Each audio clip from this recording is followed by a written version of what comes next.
It's great to be here with all of you today. I appreciate the opportunity to be up here in front of you. As Cindy mentioned, the purpose of this panel is to talk about internal control, ICFR, and it's obviously an area that's been a challenge, and we thought we'd get up and talk a little bit about some of the practical realities of auditing ICFR, as well as some great academic research that's been done.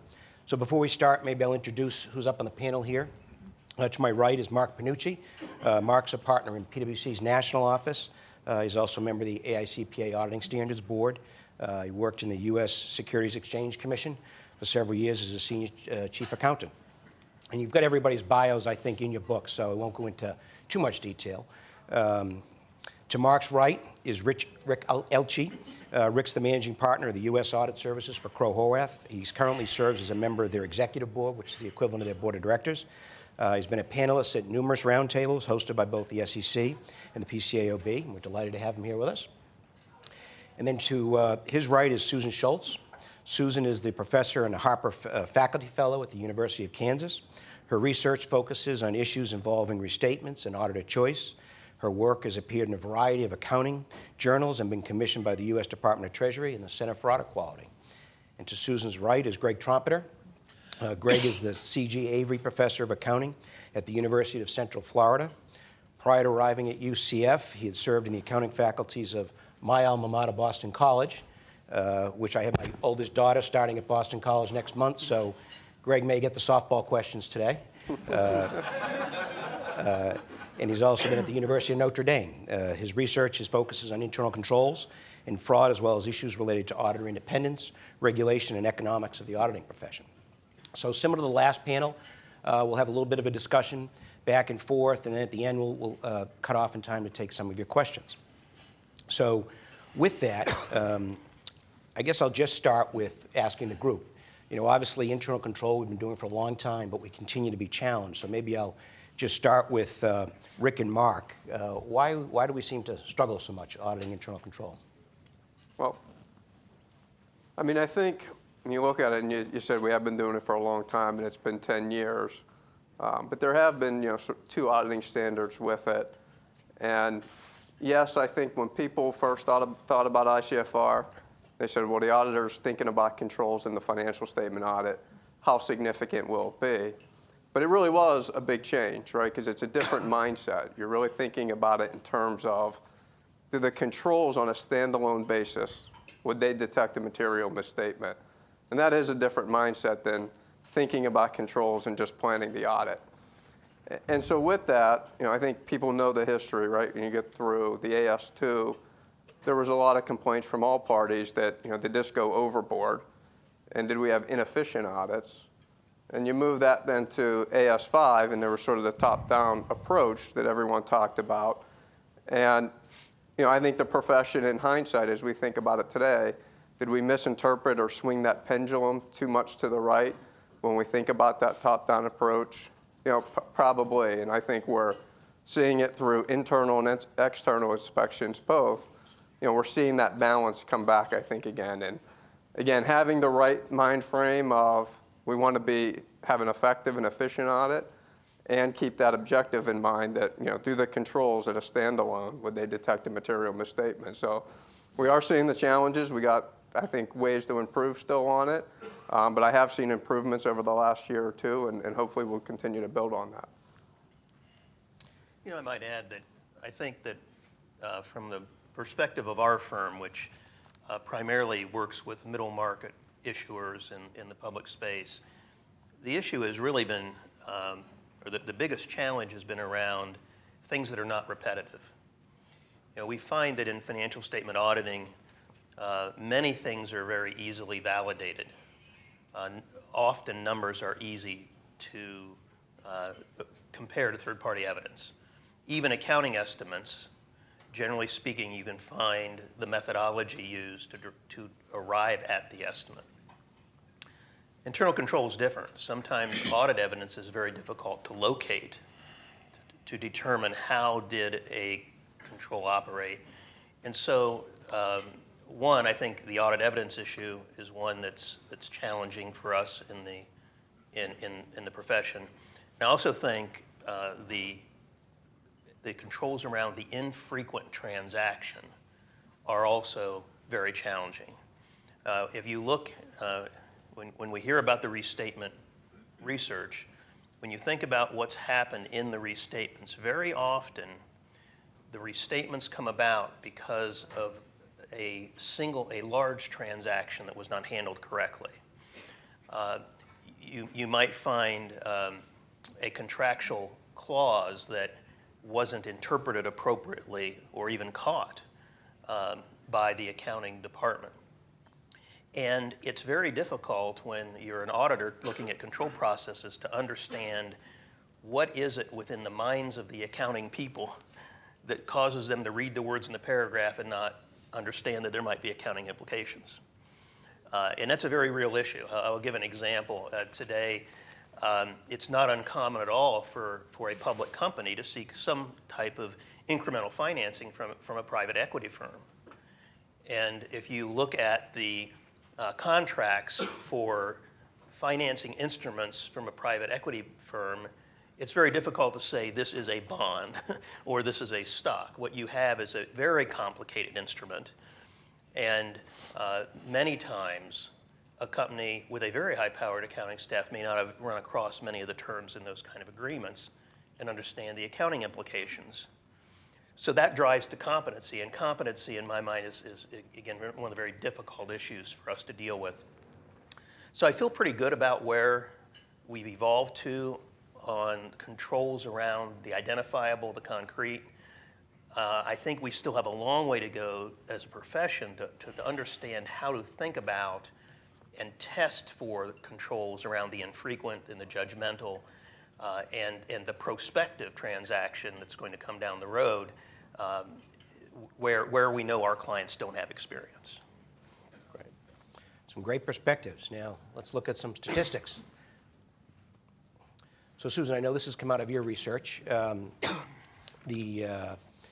So this is a chart on trends in adverse opinions under ICFR. Susan, maybe a little perspective, provide an overview of some of your research and what this chart's telling you.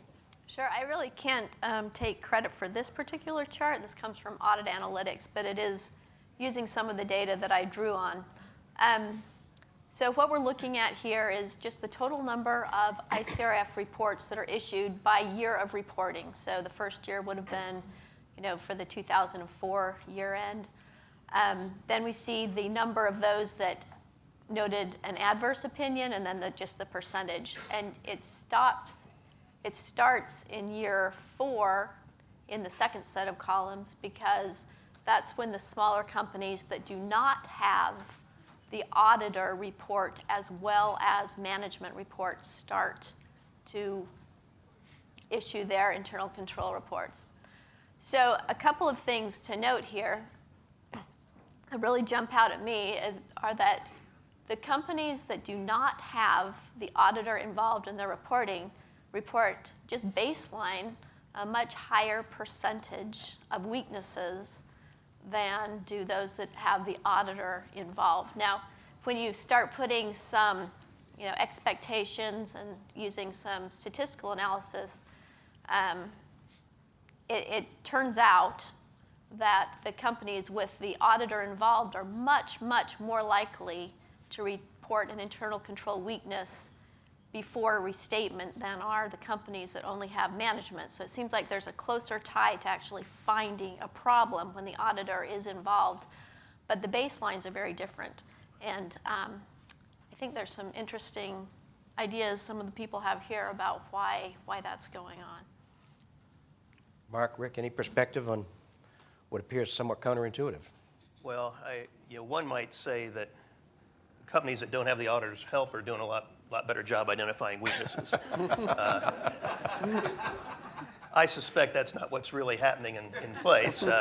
I've yet to have an audit team tell me that their client came to them with a draft of a 10Q that said, here's the material weakness we're going to report this quarter. We found it, here it is. And the reality typically is more like, here's a problem, and the company may or may not have thought about the fact there's a control implication.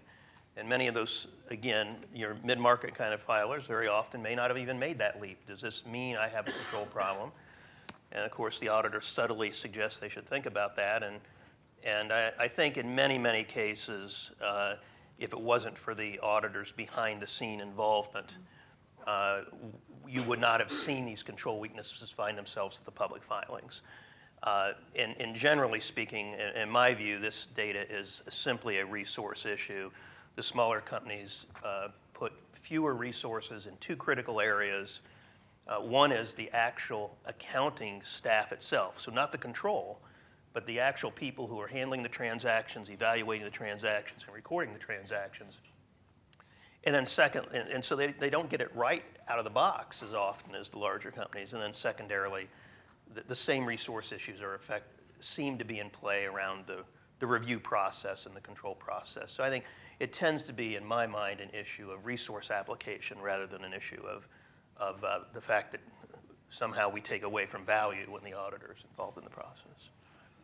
Yeah, and I would agree with what Rick said. I mean, the auditor's still going to have to communicate the material weaknesses, so it's really hard to say how many of these are really auditor identified versus management identified. But I also agree sometimes smaller companies just might have segregation of duty challenges, and they say, from their investor group and their perspective, they think there might not be much of a market reaction, and they say, instead of spending the resources, I'll just report the material weakness, or it might come up late so they don't think about the remediation of it.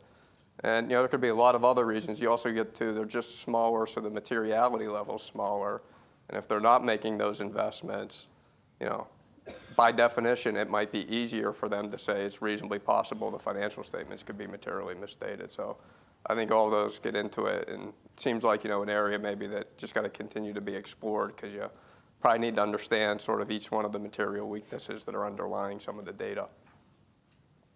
Right, so the sense is that the smaller companies have weaker finance staff, so most of these are probably identified through the audit.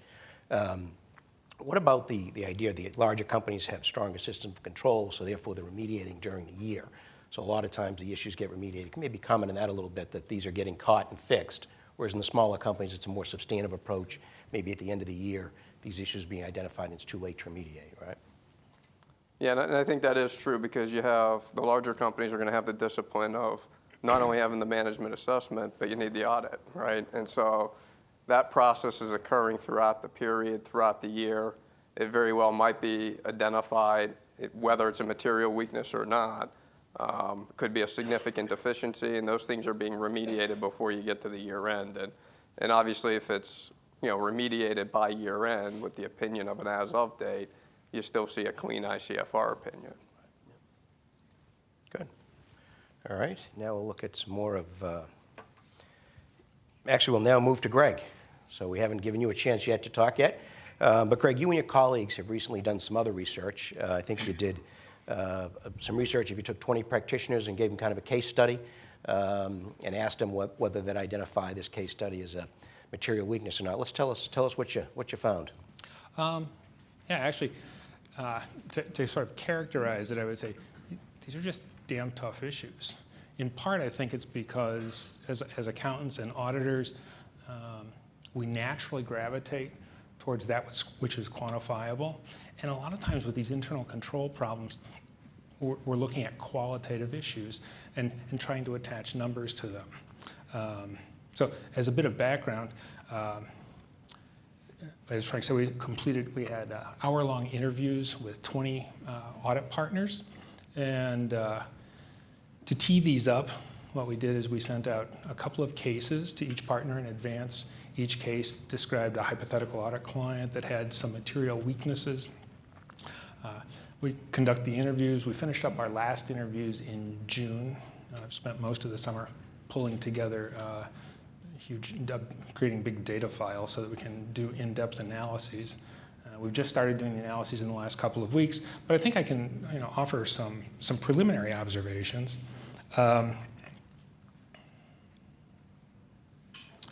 First off, when we talk to people about are these problems in the case deficiencies, or do they rise to the level of a significant deficiency or perhaps a material weakness? Not surprisingly, everyone gravitates towards magnitude. How do I get a handle on materiality? And then some of the issues that come up in talking about materiality, a lot of our participants they go to extrapolation. And this is difficult. For example, in one case, we had the hypothetical was a broker-dealer, decentralized, 75 offices around the country. The auditor examines about a third of those offices and finds a problem with 3 of them. So I've looked at a third, I find 3 problems, can I extrapolate? And for the most part, it's not terribly quantitative, and so the partners weren't comfortable with that. More likely, they go towards, can I put a fence around the problem, right? Can I isolate it, squeeze it down? Maybe I find that there's a common factor that all 3 of the problem offices, they're in the Northeast. So maybe I rescope part of the audit because I'm trying to figure out what's my exposure here. I re-scope to focus more exclusively and more in depth in the Northeast. But again, I'm still stuck with having to try to come up with a quantitative measure of the qualitative. So to be a little more specific, in this problem, these 3 offices, the difficulty they had was in 2013, the SEC had a new requirement for broker-dealers to have additional communication between the broker-dealer and a certain class of their, subclass of their clients. And for these 3 offices scattered around the country, that communication wasn't happening. It hadn't been built into the system. And so some partners gravitating towards that quantitative notion, like, okay, so we've got a problem. We have clients that, we have a client where the offices have violated securities regulation. There's going to be fines. There's going to be penalties. How do I come up with an answer for that? And that part's really easy, right? It's like that part's the quantitative. But the qualitative, if you dig a little deeper, is I've got offices that in a decentralized organization where corporate policy, or in this case, federal regulation, isn't being incorporated into the system. So the least of my concerns might be fines and penalties. What I may need to be thinking about is, are there other corporate policies that aren't being implemented on a timely basis? Are there other federal laws that are being violated and we don't know about it? So it's easy to do this scope where it's fines and penalties. I multiply it times the number of offices. What's much more difficult is digging down below that and looking into those more qualitative control problems. How do I put a number on, oh yeah, my client might be in violation of an unknown number of federal laws. Sort of difficult to attach a number to that. So I'd say it's easy to gravitate towards the quantitative, but very difficult to deal with those qualitative issues. I remember when we were talking about it, what struck me was you said that everybody kind of gave you a different answer, right? Some concluded, some couldn't conclude, but most said just need more information. It's a matter of judgment, right? So yeah, I would say out of 20 partners, each of them had, among the cases, there were 4 or 5 different decisions to make. So say there's 80 possible decisions they could have made. We only got a definitive answer in these cases on maybe a dozen of them. Wow. Most of them, the cases were designed to elicit good discussion about what factors do you consider in determining these. So for the most part, discussion just focused on, yeah, these are some of the things I think about, but I'd have to have more information to be able to actually nail this down. And even if I had more information, it's still a difficult judgment to make. Right, right. Good. Now, as you did that research, you also sat down and said, all right, now if you've drawn your conclusion, or you're not sure, how do you discuss these with management? What's the process? And tell us a little bit about what you heard from some of these teams. It all started off as very uniform. Everybody said, the structure of that conversation is really simple. We start with the authoritative literature. We walk the client through our audit work and our audit findings. And done. However, the next statement is, but usually, actually I haven't looked at the data, it might be universally, there's going to be pushback. And then the discussion kind of moved into what kind of pushback do you get, right?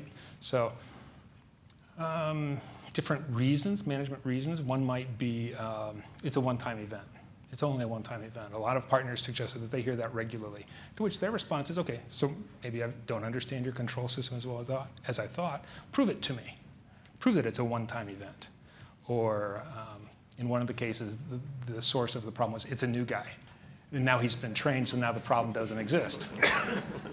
and uniformly, universally, every partner that I can think of came back and said, yeah, that's not the problem. The problem is your internal controls aren't sufficiently robust to handle onboarding of new people.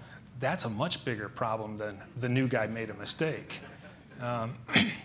Then you get into like some of the other explanations where internal audit would have caught it, in which case some people said, well, my first question then is why didn't they?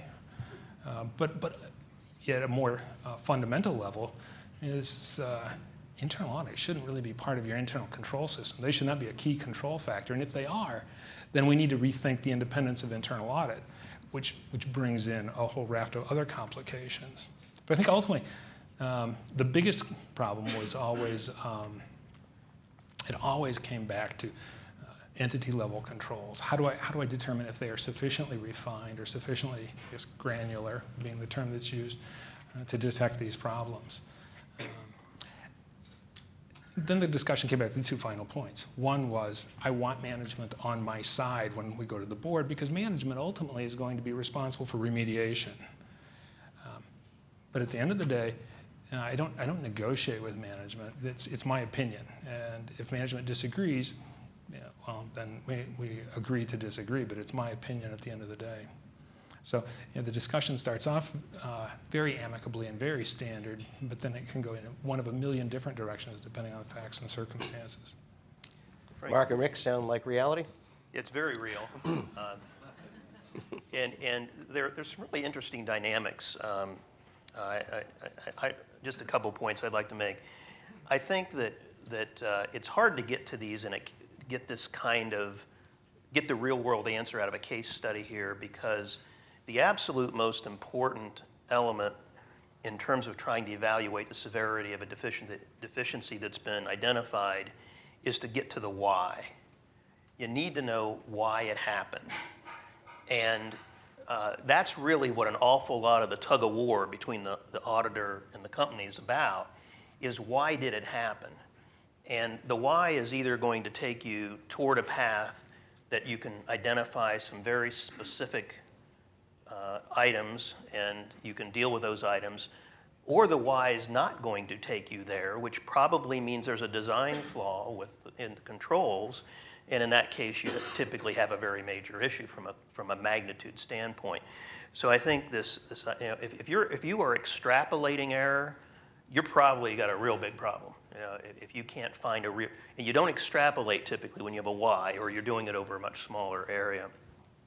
I also think there's an interesting dynamic that hopefully time will cure, but we made the observation early on that we've only been doing this about 10 years, and you go, well, that's a decade, isn't that long enough? Well, it's long enough for the profession, and the profession, I think we're getting fairly mature around this issue, but the issuer companies are still full of financial people who have never, ever had to audit, or they were not in a public accounting firm when you were auditing internal controls. They may not be in charge of the control processes in their company. Often a 404 team was put in place, or internal audit handles that. So the control dialogue is often, there's a very significant imbalance, I think, between the audit firm and the financial reporting staff. Sometimes, again, we see this in the middle market companies a lot, because those financial people simply did not grow up with controls as part of their vernacular. Time's going to solve that. As people make that move now, that's going to get solved. But that's still an element of, we have to show them the literature sometimes, help them understand the basic concepts when you're evaluating deficiencies, because they just never had to do that. That's a great perspective. Yeah, and so I think when I was hearing Greg speak and listening about it, I started thinking, well, this is every consultation I go with on engagement teams, right? This is exactly how it starts, right? It's, normally you get the phone call and it's, well, we have an error, a decision was made, it's not material, and the company thinks that from a control perspective, the magnitude's capped at the actual error. So we're done, right? It's not a material weakness, or at least that's the company's position, they're done. And you get into, well, exactly what Rick is saying and what Greg's saying. It's, well, before we start that process, we got to know what failed, right? And a lot of times, these things might accumulate over time. And so you're almost getting back into hindsight of what was the breakdown. And so, Rick was talking earlier about non-recurring unique transactions, right? And so you sit there and say, okay, if that went wrong, what are some other transactions that are similar to it? And, let's say, well, they got them right. Well, okay, that's a good starting point. But again, do they have the controls in the process to make sure you got it right, and not just that they got it right? There's other ones that are even more simple, right? There's times where you could have like a goodwill annual impairment test, and auditor identifies an error in an input, right? And so it significantly reduces the headroom, so they still pass kind of step one. And so they call and they start consulting. You say, well, what was it? What was the root cause? It very well could be there's something unique about that input. Maybe it's around the taxes, and that's the only input the tax department has their hands in. It could be something that had to be pushed down to a reporting unit. So you very well could say, okay, well, maybe the rest of the inputs, again, if you can demonstrate the controls work, it's isolated to that one. And very well could be it's not material. Or the other side, if you keep doing the root cause, because they'll start with the one-time event is something I think I see in almost every memo, the first draft from a company, right? If you really get to the root cause around it, you might find out, well, there's a design issue and there's not a review of any of the inputs. Well, now there could be multiple inputs that went wrong that could have caused them to fail step one, and the controls would have never detected. And now you're getting into a broader magnitude discussion. Great perspective, and I could bring it to life, how hard these things are if you're running the kitchen here, and the dish that dropped in the background, is it a deficiency, significant deficiency, right. Material weakness, right? All right. So Susan, let's get back to some more of your research. You were asked by the CAQ, commissioned by the CAQ, to look at some trends in restatements from 2003 to 2012. Why don't you tell us a little bit about what you found? Well, let's start with the restatements. This chart here shows the very dramatic decrease in, well, these are big R restatements. So they're the restatements that required the financial statements to be reissued, not those that were small enough that they could be revised within the next filing. So one thing you'll notice as you look over these trends is that by the time we get to 2012, we're talking about an extraordinarily small number of these major restatements every year. I should also qualify that these are annual restatements. So if quarterly restatements are also excluded because the ICRF reporting is an annual event, not a quarterly event. I think there's a lot of work for, and some of this may be ongoing because there are people in this room who do a lot more work about ICRF reporting specifically, but the relationship between annual and quarterly restatements and ICRF reporting, I think, is something that we could focus a lot of attention on. It could be that if you have a quarterly restatement and then a clean report, that basically means that you remediated it, or how does that all fit together? Anyway, leaving that aside for now, besides the decrease in the relatively small number of these annual big R restatements, you'll also notice that the percentage of these restatements in which the preceding ICRF report noted a weakness is it's pretty consistently around 18, 19. I think the overall average is 22%. So about 22% of the restatements are preceded by a weakness report. Now, I know there's a lot of discussion around this, but the question I would like to put out there, I'm going off script here, is just for people to think about. You don't have to, this doesn't, just in general, what would the right percentage be? Because this finding makes some people happy and some unhappy, and just I don't know what the right answer, where would it be right? I don't know what that could possibly, how you'd ever land on that, but I'd be curious to know what people's opinions are. Well, I certainly don't know what the right percentage is.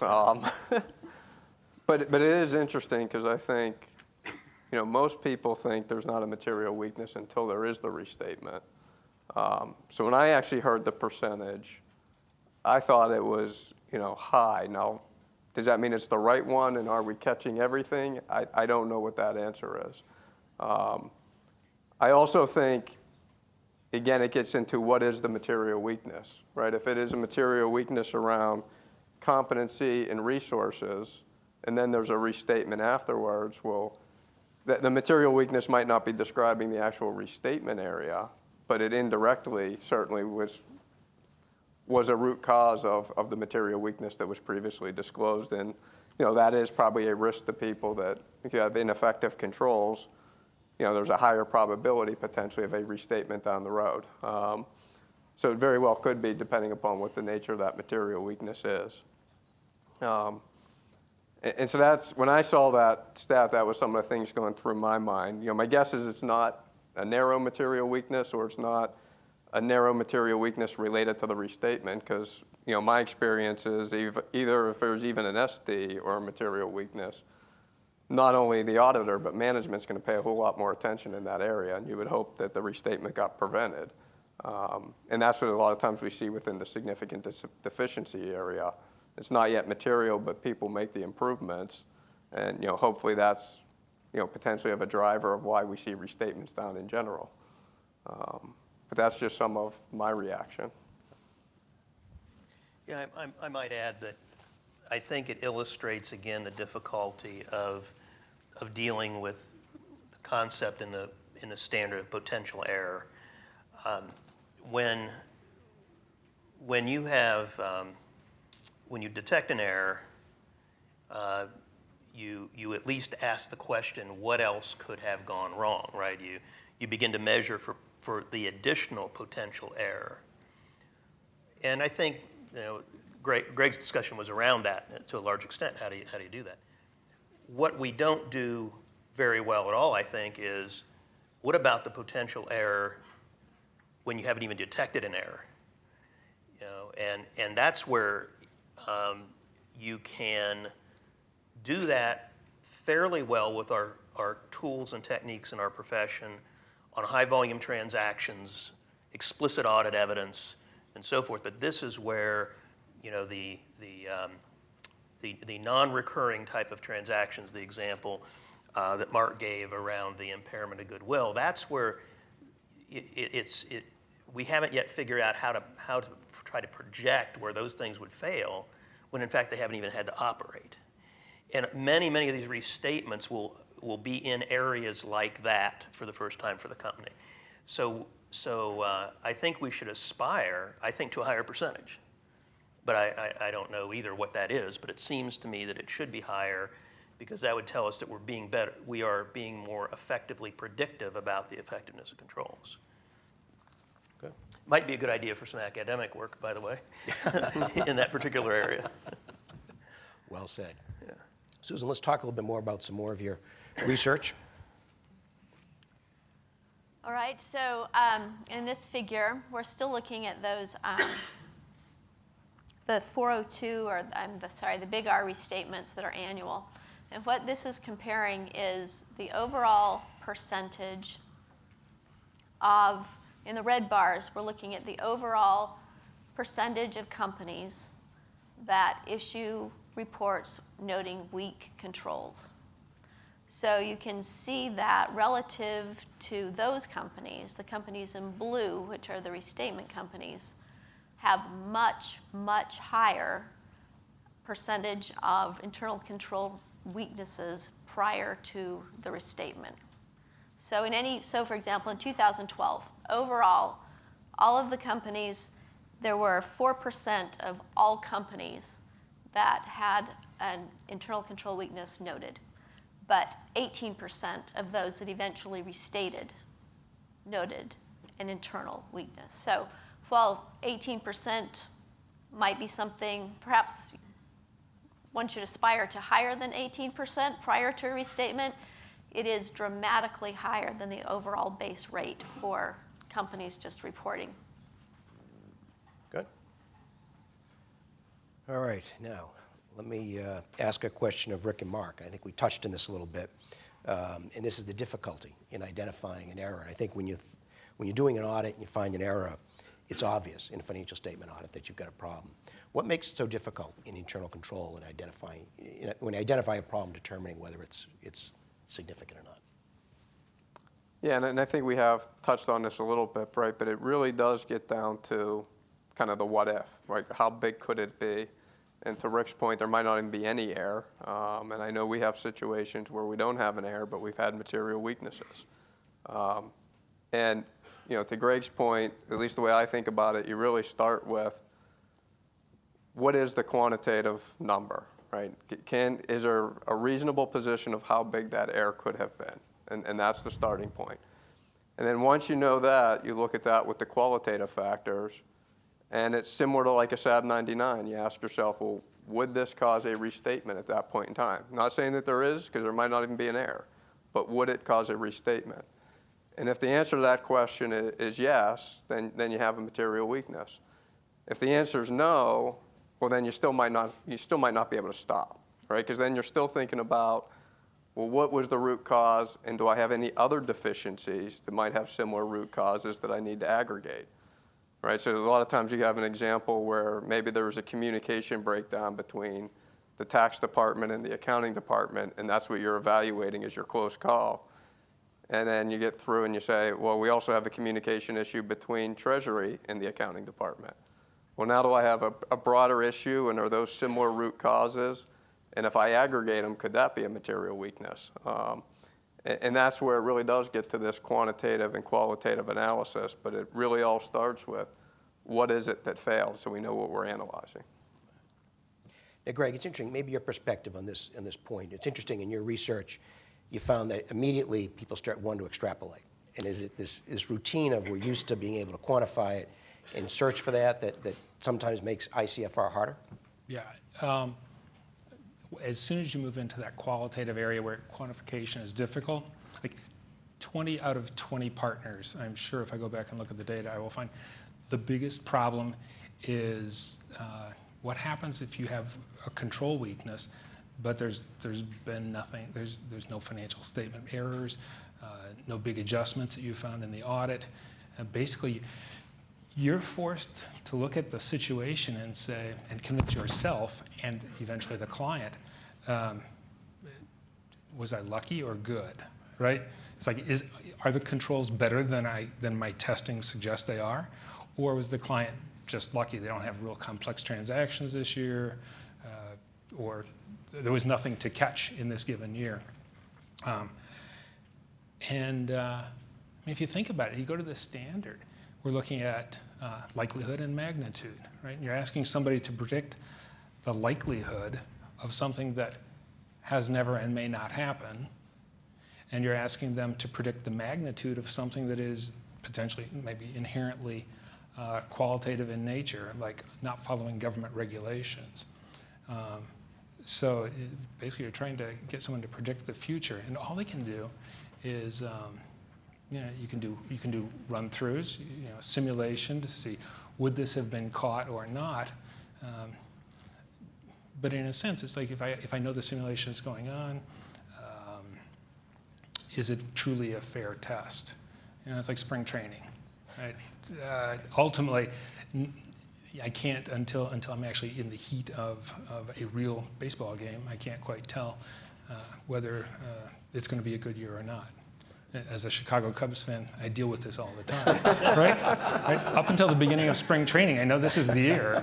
By the end of spring training, I have some evidence that's like, maybe not, but I'm still not convinced. And eventually, usually by the end of June, I'm looking forward to next year. And in one sense, that's sort of what you're doing here, right? It's always good. Yeah, exactly. There's some interesting, there are some interesting social dynamics around this whole potential error thing that we've been talking about it a lot, but the social element around company executives is an important factor too. And most companies they manage by exception, right? They have processes in place, they look at things, and in their mind, if something hasn't gone wrong, it's going right. That's the default.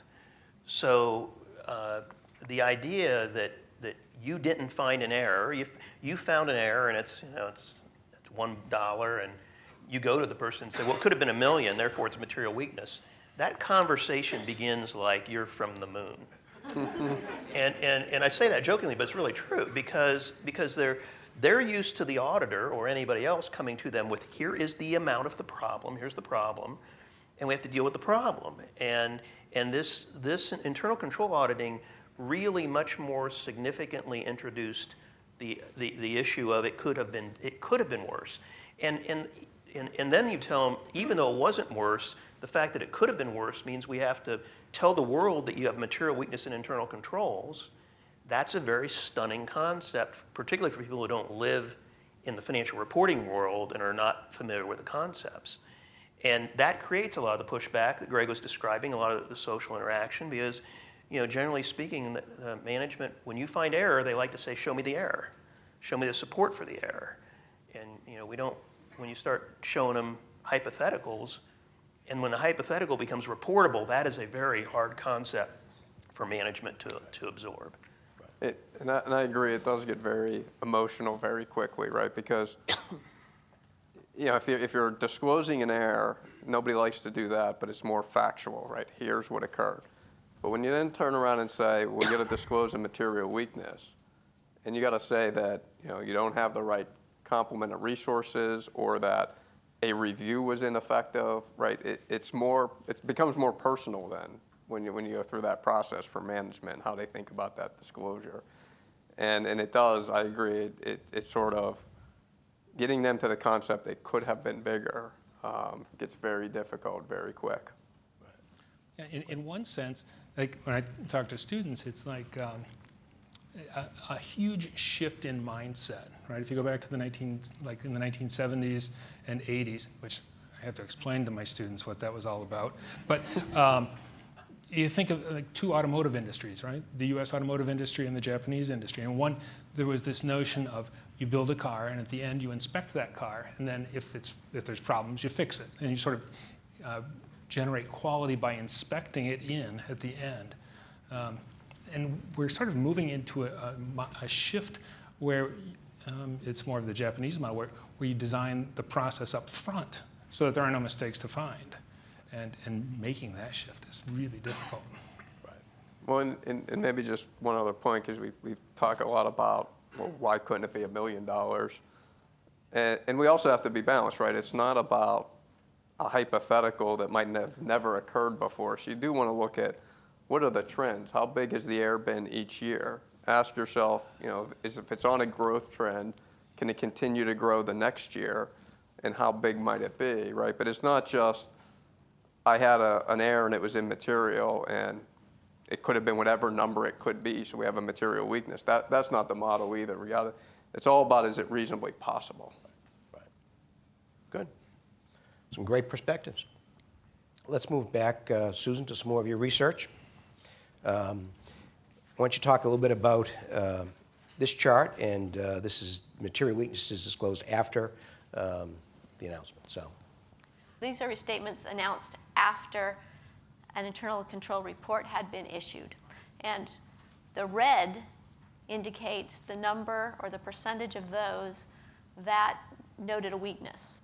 So obviously much, much higher than the 22% we saw before, but still not 100%. Right. Reasons. Any perspectives on why that wouldn't be 100%? I think, I'll start. I mean, my experience, again, if you have a material weakness, the audit committee and management are going to take that very seriously. And they're going to try to remediate it. Now, you need a sufficient period of time for those controls to be operating effectively, but it doesn't necessarily have to be the whole year. And so if you have a material weakness early in the year or at the previous year end, I can see where, then you'd have a clean ICFR opinion. Now, in the same sense, I've seen some outside groups be critical of management when the material weakness hasn't been remediated almost instantly. And there is that balancing act that you need to make sure at least we're talking about a sufficient period of time.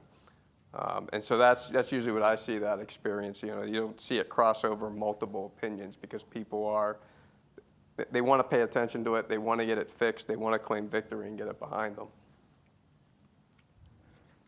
Yeah, I'd like to see the 27% here in 2012 that didn't have the material weakness report, because I'm struggling to think of very specific examples in our firm where a restatement, a big R restatement, would not have been accompanied by some kind of material weakness indication. So, I like everything else in the world, I'm sure you can find the right fact pattern. My takeaway from this is it's very high, and you would expect it to be very high. Good. All right. Now, we've been talking a lot about evaluation of deficiencies, and maybe we'll turn back a little bit more to high level in ICFR. Marc and Rick, why don't you talk a little bit about the process auditors go through, the top-down approach to identify and determine which controls to test? Yeah, so when I think about it, you want to think about, well, what accounts and process are in scope. And it's really an integrated audit, so that should be one and the same. And for the most part, I don't think there's a whole lot of challenges or questions around that. Now, obviously you can get into complexities with a multi-location, but that goes hand in hand with the financial statement audit and the controls. But then after that, and you say, okay, here are the accounts and processes that are in scope, it really gets back to understanding the end-to-end process when we talk about a top-down approach. And understanding that end-to-end process is not just saying, I've walked through and I know how management now has something from initiating a transaction until it's recorded the transaction. If you really want to have that robust understanding, you got to keep asking yourself, well, what can go wrong, right? And asking what can go wrong, and you say, okay, well, that's something that could go wrong. The next question is, well, could it be material? And if it's material, well, now, okay, the next question is, well, what controls does the company have in place? If they don't have controls, now you get into design issues. If they have the controls, it's not just evaluating that maybe one control, but there might be other controls supporting that, right? So if you have a review being done, okay, that's great. If that review is relying on a report, are there controls around the report to make sure the information is complete and accurate? But that's how I think about the top-down approach. It's focused on what can go wrong and what can be material when you answer that question. Yeah, I think I'd add that one of the things that experienced auditors come up to is that what could go wrong is not necessarily unique to the facts of that organization. So you would expect, as you look through the planning work of most audits, that you'll see a lot of a higher evaluation around accounts with large estimations as something that could go wrong, right? Not only could that be manipulated, frankly, management groups are frequently not objective themselves, and they always think that maybe they're better than they are, and therefore they're always above average in terms of their outcomes against industry and all those sorts of things. You'll see that in the results. So I think when you start asking yourselves, what are the things that this company does not handle routinely? What are the things where there's a lot of judgment involved? What are the things where new accounting pronouncements have been put into place? Those are the kind of secondary questions you're asking to the what could go wrong to help define and decide what could go wrong. And if you do that well, that is often where these problems arise. And you touched on, let's talk a little bit about some of these areas. You'd think revenue, fair values, pensions, pretty significant things. Those are the areas we seem to find more internal control problems. Why is that? You'd think that the controls will be stronger in those areas. Yeah, well, I think it starts with, you are talking about complex areas, right? And they're complex from an accounting perspective, so you expect it's also complex from a controls perspective. And each one I think may be a little bit different. Like when I think about revenue, it might not be an issue around the main revenue stream, right? But then often companies will have different revenue streams, and it's a question of, well, is the process the same? And if the process is not the same, we got to make sure then we understand what can go wrong in each one of those revenue streams. And I think that's where the complexity is. I think you also get complexity around the revenue recognition. And then to Rick's point, if you have a restatement in the revenue recognition area and it's something nuanced, is that really an indicator that they had ineffective controls over all of revenue, or are we talking about really more of a specific area? But because of the complexity of the accounting, you'll find those issues. And then when I think about fair value and pensions, to me, I think you get into some of the complexities around that is often that you have a management third-party specialist. And so now you're asking the management team, what are your controls around that process, and how are you comfortable with those assumptions that may have been developed at a third party? And they need to have controls around that. And part of them, they just want to say, well, that's why I hired them, because I've outsourced that part of the process. And so you get into a lot of complexities around that area with the assumptions. Yeah, maybe two examples that speak a lot to what Marc said. We had a situation where a company ended up having problems in revenue recognition. Processes were well-defined, policies were well-defined, standards were well-defined, and yet we found that in one country, socially, they just didn't adhere to a certain contract term ever, just the way it worked. And U.S. management didn't know that they didn't adhere to the contract term. But we discovered that, and because our colleagues that we were working with in that country said, nobody ever does this. Okay? And so you find things like that are you might think of one-off, but they're not. They're process-driven. You write rules in a country where the rule of law is very well supported and enforced, and you go to other locations where perhaps what's written isn't all that necessarily important.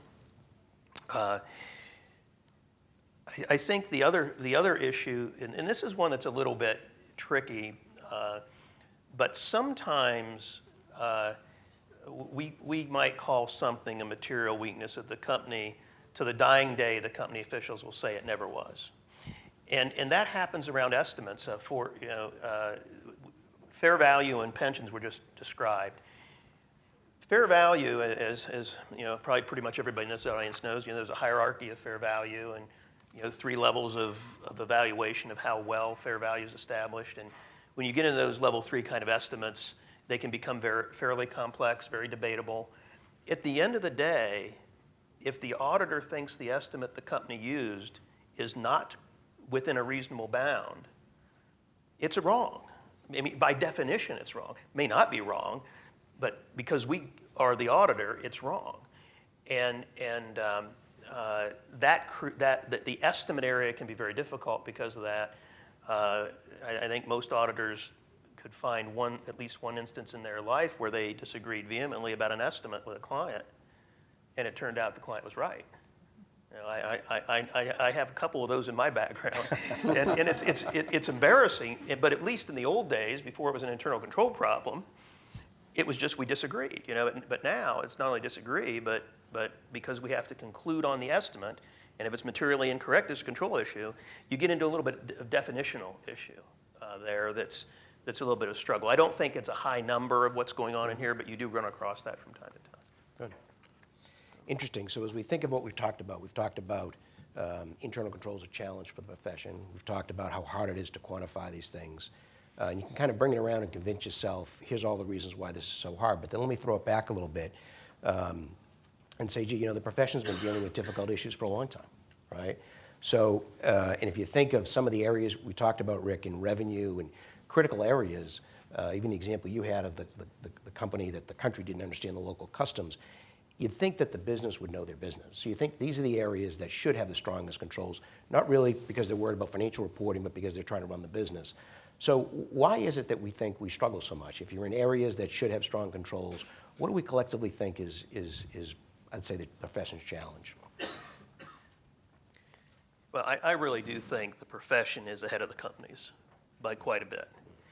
And by definition, we come in behind. And that creates, it's somewhat the same way that the PCAOB has driven the profession through the inspection process to do things differently and better. An awful lot of that has come through having what you did do be found deficient. You learn why it's deficient and so forth. That's not a tidy way of improvement. Not tidy at all. But it can be effective. And I really think that as we have more people with control knowledge built up within the various companies, I think that will close the gap in that area. Mm-hmm. And I think also part of that you see is, and it might have been touched on earlier with Rick, is what's the evidence that control operated effectively, right? Because a lot of times companies are having a lot of conversations. They do know their business. It's second nature to them. But then when you come in and say, okay, well, now I need to test that control and test that process, it's more they might have the knowledge and speak of it, but it might not be, well, here's exactly how I reviewed it. Here are my notations about the review, because a lot of it is more maybe in their head. And that's where it can get difficult in trying to test the controls and trying to think about it. And especially when you might be evaluating the severity of a deficiency, and then people say, well, if it would have been material, I would have caught it. And it's sort of, well, okay, I'm not questioning your ability and your competency to do that, but I also, what's the control that you can point to that would say that could be done? And that gets to be very difficult, and it's hard to put the arms around. And as auditors, we're used to saying, we're trained to evaluate all the evidence.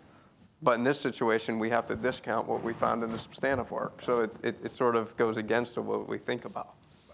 Right. What about views in the perspective of, do you think the business and the profession maybe has gone into internal control treating as a compliance exercise more so, and that's why it struggled a little bit with having the sense of urgency, both in the companies as well as on the audit teams? I think part of that is that I think there are two things that got us sort of down the wrong path. AS2 was so granular, and so there was just a lot of volume to think through. And then secondly, I think that all of us as human beings tend to gravitate toward the things that we are pretty good at, and the control activities around high volume, repetitive tasks, easy to validate, easy to verify, which is the highest percentage number of controls that you test, out of the gate, that's where a lot of the energy went. Because that's what we, frankly, again, you go back to 2004 or 5, most of us hadn't reported on internal controls, and we were still working to get our heads around this whole framework, and those were the controls we thought about and knew, and so I think people ran to that piece first. And so I think we had to do a reset, and that happened a few years ago, and I think we're now asking these right questions, although I think we haven't quite yet reached a common vision on how you move forward on them. And I do think we probably are seeing that movement, and there was maybe a mindset it was more compliance, but I will also say when you talk to engagement teams, and the more we focus on that end-to-end process and what can go wrong, they will say, well, it's not just a better control audit, I have a better financial statement audit, because now I really understand even more where the risks are and where I should focus. And so, hopefully trying to meet the true objectives of an integrated audit through that process. Right. Yeah, Frank, I would go back and say, also, change is hard, right? The easy stuff is already solved. And if you take the difficult issues, you get people around a table and they work away at these problems, then once they solve them, those become easy things. And we think, oh, everybody should be able to do that. If you go back 100 years when people were trying to figure out how to audit financial statements, things that we take for granted today used to be really hard problems. So change is going to be slow, and it's going to be evolutionary. And I think we're just in that process where we've come a long way in a decade, but it's just been a decade. And Rick, you kind of touched on this earlier, how we wanted to kind of finish up before we took questions, when you said that you see it evolving, and I'll put it in different words. You were more polite, but when the old folks that didn't come up doing it this way finally move on, the younger folks will kind of get it. Just perspectives from everybody on the profession. Have we emphasized the importance of auditing as much as we have the importance of accounting? Or do we think we've kind of biased the profession a little bit towards the accounting? And I'll start maybe with Susan and Greg, your perspective on what's the first thing our students are hearing on campus? Is it that accounting is most important or auditing is important? And is there something as a profession we need to do to drive home the importance of this at an earlier point in their career? Yeah, I'll start with that. At the University of Central Florida, students will probably have 6 or 7 accounting courses when they graduate with their undergraduate degree and 1 auditing course. Now, at the undergraduate level, you say, well, those people aren't going to go on and be CPAs because they're not getting the 150 hours. But those aren't the people that are going to be working at clients, and they're going to be putting together financial statements, and they have to understand that controls drive process. I mean, that the controls have become not just something that the auditor looks at to determine levels of substantive testing. The problem with that, though, is that it's real easy for us here to say, oh, yeah, they should put some more control stuff into Introduction to Financial Accounting. My problem is that my colleagues who teach Introduction to Financial Accounting, they're going to argue that they're already trying to pour 15 gallons of water into a 10-gallon jug. I mean, there's only so much time. So I think at the university level, at the undergraduate level, we're going to have to become more creative on how to build more of that in. Because initial studies have shown that if you bring controls into that Introduction to Financial Accounting class, subsequently people are better at doing risk assessments for controls. So you say, well, maybe some at the undergraduate level, not sure how. And then at the graduate level, these are the people that are going to become auditors. These are the people that are going to strive to become certified public accountants. So the knee-jerk reaction is to say, oh yeah, make them take more auditing courses.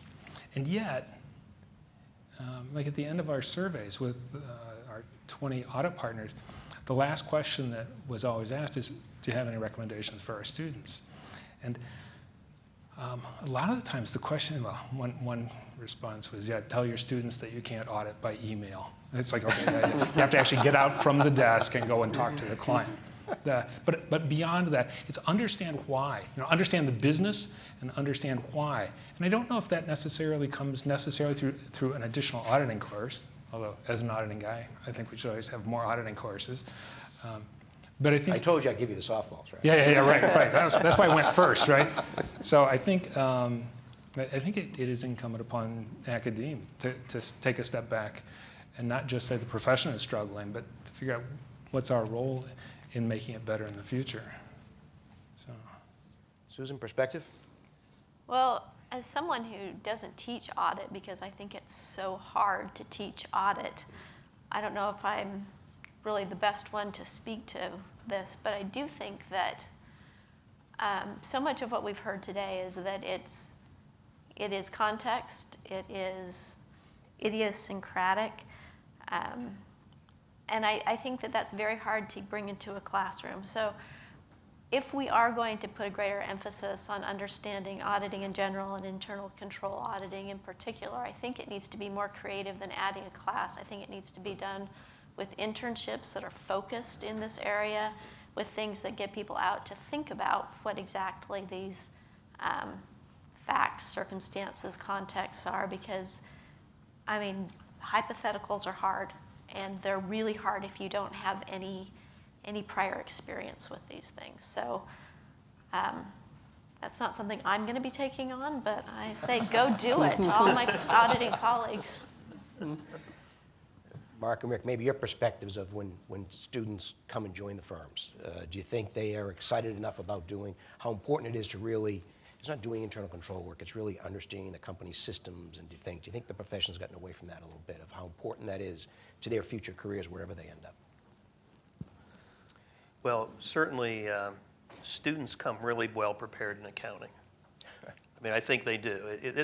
We are in we are in a profession where you graduate from school, you get a job in your profession, and you can do it, which in many types of curriculum you can't say that today. Never could say that. So that part's good. I do think, though, that we sometimes maybe even overestimate how far that goes. You can start, but yet I don't think I've ever seen a student come out of college and understand how to do a deferred tax provision the right way. You know, and I've been around a lot of CPAs who've admitted they still can't do that. and so we want to be careful that we don't get carried away. But I do think that it would be a fair statement to say that more context, more energy, more time around auditing would be helpful. You know, I think, you know, you do one auditing course, you basically can get the standards out. And it's been at least 8 or 9 years since I took auditing. I don't know how it's evolved since, but I think that it really is something that is hard to teach, and it is something that needs to be hands-on. I think it would be great if we could somehow get into our curriculum, kind of like the medical profession, where internships are required. You know, the equivalent of a residency or something like that, where you actually have to go out and try to apply the concepts. Because I do think they are harder to translate from a pure academic concept to what happens in the field compared to accounting. I know when I think about we've been looking very hard at our training courses, and our training courses are almost upside down from what we're talking about here. The amount of accounting that we teach is very small compared. You know, we do some updates, but we almost begin with it as if the person had no auditing, and then we have multiple years of core courses, and it's 90% auditing.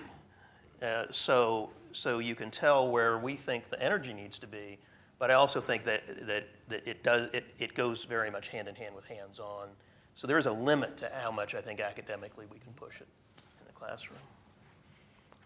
And I would agree with all that. I mean, if there's an internship or whatever, to be more hands-on, and you're not going to be able to do everything, but early in the career, they're going to probably be testing the controls, right? So again, thinking about the evidence around it and how much is needed would be helpful.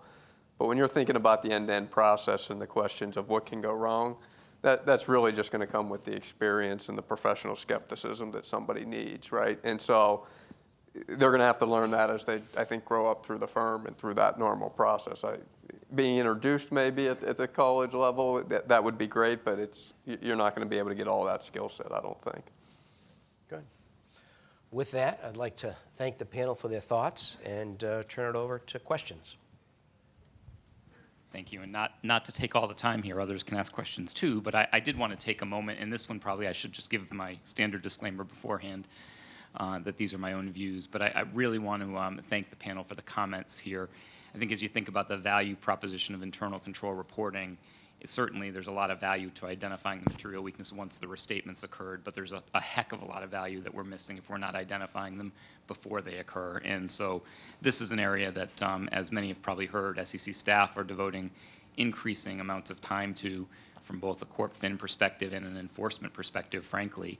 And I suspect we'll continue to do that. From an OCA perspective, me and my staff have been spending a fair amount of time in this space, but frankly, Corp Fin on their own writing lots of comments, certainly when they're seeing revisions without material weaknesses where it looks like, close to being material, or multiple revisions where, questions seem to present very quickly as to, well, where is the material weakness? And so the discussion, I think, is spot on relative to that and really important to delivering the value that was anticipated relative to internal control reporting. So thank you very much.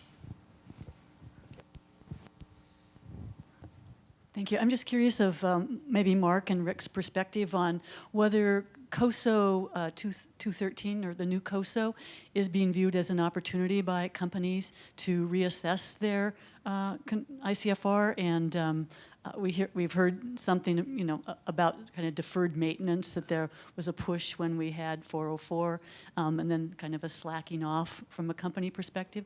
Has this been an opportunity to reinvigorate the ICFR process from a company standpoint? I think it is. I mean, I think everyone talks about, the big changes, the 17 principles, and they were sort of implicit in the framework. But, I think certainly we're encouraging, and we're seeing companies go through that analysis and, kind of confirm, has there been a gap, or is there a gap in that process? But also just kind of, it does help just reinforce the internal control thoughts and components, right, around documentation, around having the evidence. So it's not just a conversation that's stopping about 2013 framework, but to your point, Savannah, it's a chance to emphasize just the importance of the controls and trying to take that relook and make sure, have we thought about all the things that we're learning and applying it through the 2013 framework.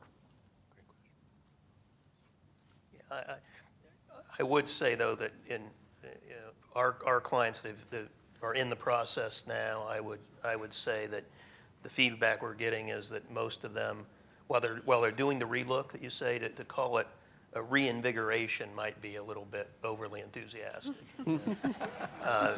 Because it's not all that much. I mean, it's different, but it's not revolutionary. And so, and in a lot of the middle-sized companies, the practical result is not all that significant at the end of the day. To build on Savannah's question a little bit, as the public accountants know, there's been a fair amount of contention between audit committees or corporations in general and auditors over the last few years about this ICQ issue and how much work has been done, increased audit fees, increased work, and so forth.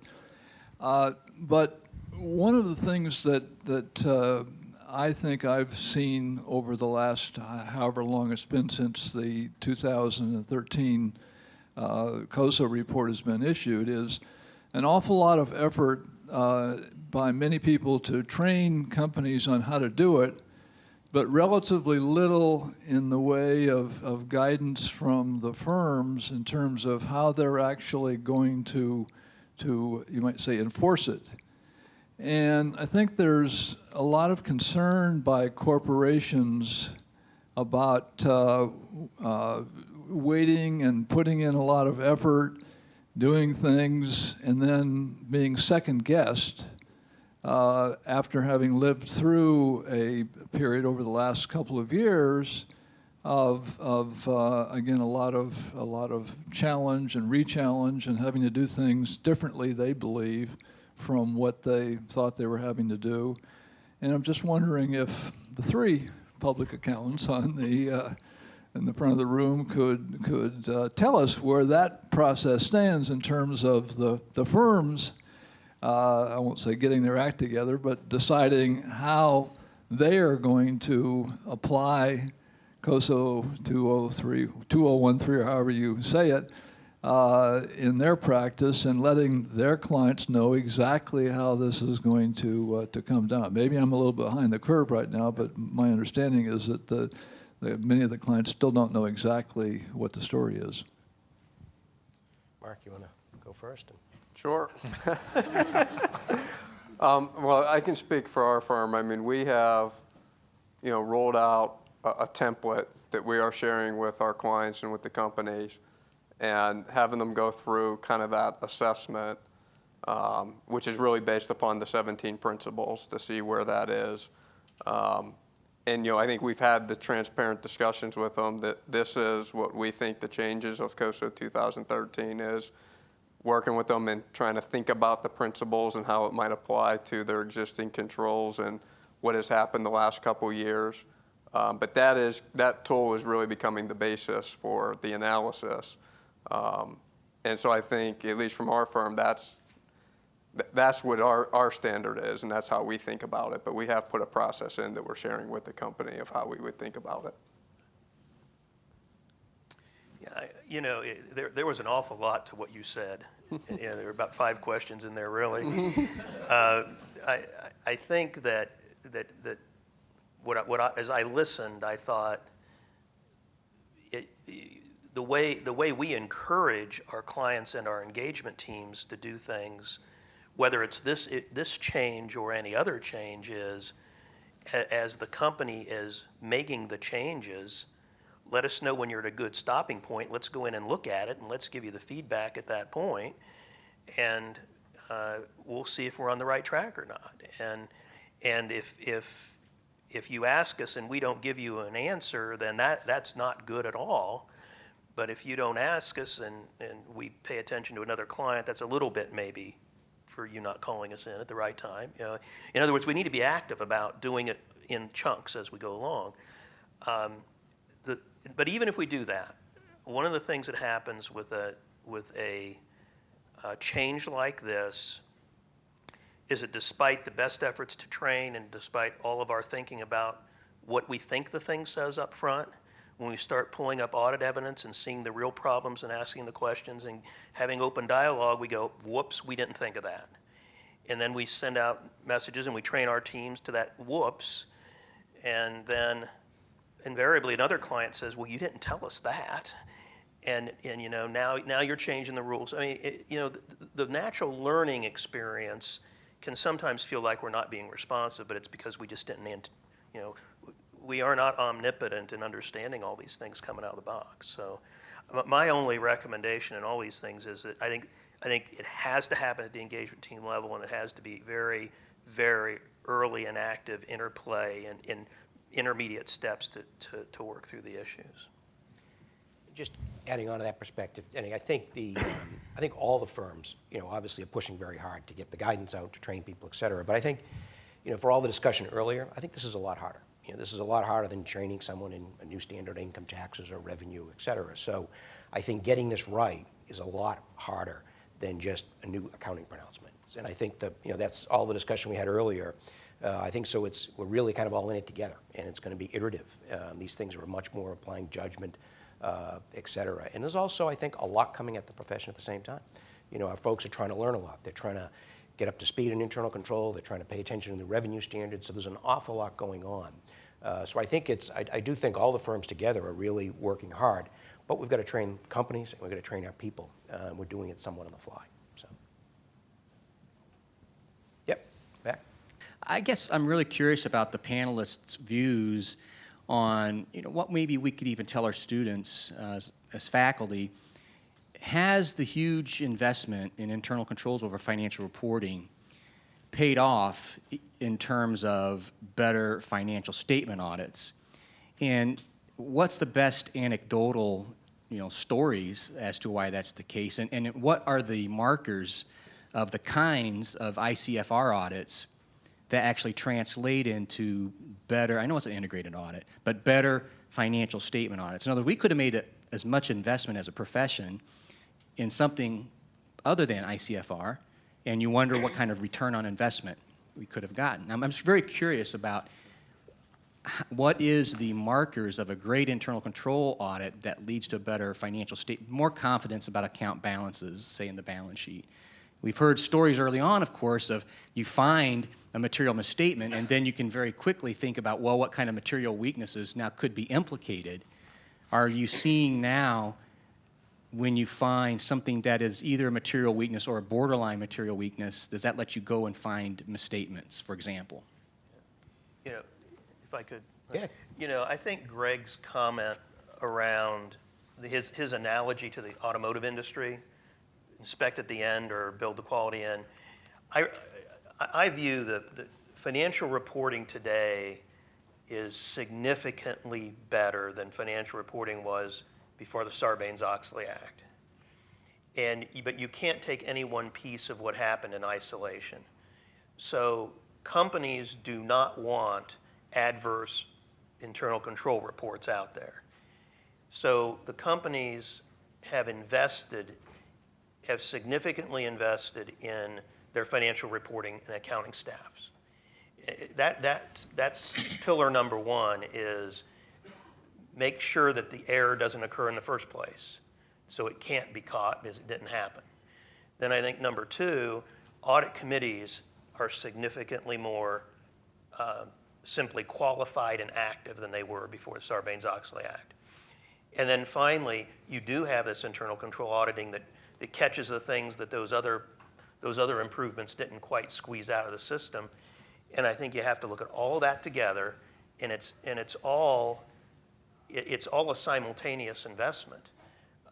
In the last question, that's one of the pieces there was the cost of internal control auditing. Internal control auditing has been blamed for all the increased cost, but really, internal control auditing came along at the same time as the the fact that we now have a PCAOB inspection regime, and that regime didn't just push us to do more in internal control auditing, it has increased the rigor of the financial statement steps too.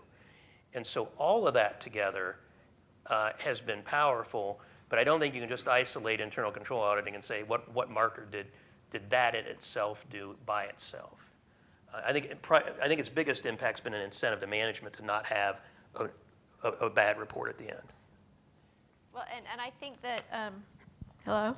I do think that that's reflected, that improvement in internal control reporting overall is clearly reflected in the restatement trends, not only the fact that there are so many fewer, but those that are reported tend to be much less serious, and that's reflected on a lot of different dimensions, but just one data point is that we used to have relatively few restatements in the late 90s, but when there was a restatement, the average market reaction was around -10%. Now it's about -1%. So the restatements that are coming out are few and not very significant. So I think that clearly reflects an improvement in overall financial reporting. And just to add a kind of a final perspective to that is, I think there's very few audit teams that if you talk to after they finished, I mean, it's hard getting there, but after you finish and maybe they had a good inspection, when you ask those teams how they feel about it once it's all done, maybe not while they were getting there, they really feel like they understood their company much better when they've got this right. So when you get over the hill, I think people look back and feel a lot better about the quality of the audits, the quality of the understanding of the business.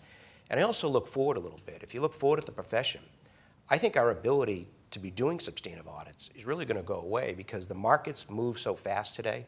If you think of how audits will be done in the future, being able to do substantive audits, controls and control testing and really understanding what can go wrong and preventing errors is going to be far more important as markets become more complex and the speed to which companies report. So, I think it's obviously the right journey for the profession. It's a struggle getting there, but I think everybody that gets there looks back and says, audits today and the markets today are better than they were before. Well, I'd like to thank my fellow panelists who did a terrific job.